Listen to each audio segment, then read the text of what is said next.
ఇలా భక్తులందరూ వచ్చి శ్రీరాముడి కోసం గోటి తలంబ్రాలు చేయడం నిజంగా రాముని అదృష్టం కాదు, మన అదృష్టం. ఎందుకంటే వాల్మీకి రామాయణం అయోధ్యకాండ మొదటి సర్గలో వాల్మీకి చెప్తారు ఏమని అంటే, సతు నిత్యం ప్రశాంతాత్మ మృదు పూర్వంతు భాషతే ఉచ్యమానోపి పరుషం నోత్తరం ప్రతిపద్యతే కదంచీదుపకారేణ కృతే నైకేన తుష్యతి నస్మరత్యపకారానం శతామప్యాత్మవత్తయ.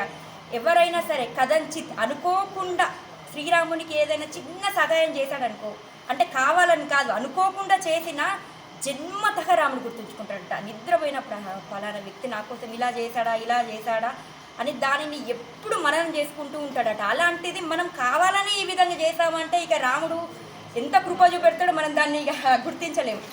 అదేవిధంగా రాముడికే కాదు, రాముడికి ఎవరైతే సేవ చేయాలని సంకల్పం చేస్తారో అలాంటి వ్యక్తులకు మనం సహాయపడాలని సంకల్పించిన చాలట, అది మనం ఆ సేవ చేసినట్టే లెక్క.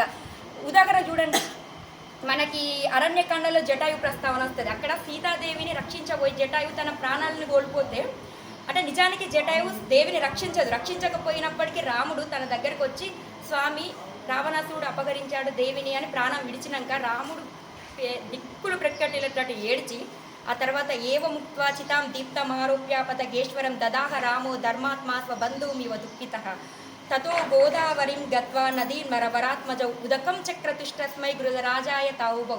తన సొంత బంధువు మరణిస్తే ఎట్లా ఏడుస్తారో అంత భయంకరంగా రాముడు ఏడ్చి జటాయు యొక్క శరీరాన్ని కట్టెలు పేర్చి అందులో శరీరాన్ని ఉంచి మొత్తం దహన సంస్కారాలు పూర్తి చేసి తతో గోదావరిం గత్వా నదీం నరవరాత్మజం, దగ్గరున్న గోదావరి నదికి వెళ్ళి లక్ష్మణుడితో సహా తర్పణాలు విడుస్తాడట. అది రాముడు. కేవలం ఒక పక్షికి అంతగానం మోక్షాన్ని ఇచ్చాడు అంటే రాముడు చూడండి ఎంత శ్రీరామ రక్ష సర్వజగద్ రక్ష.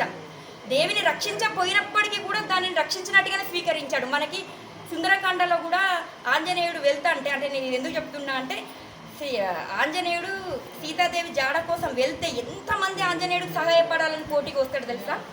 తతో రావణ నీతాయ సీతాయ శత్రు కర్షణగా ఏష పదమన్వేష్టం చారణా చరితే పతికి.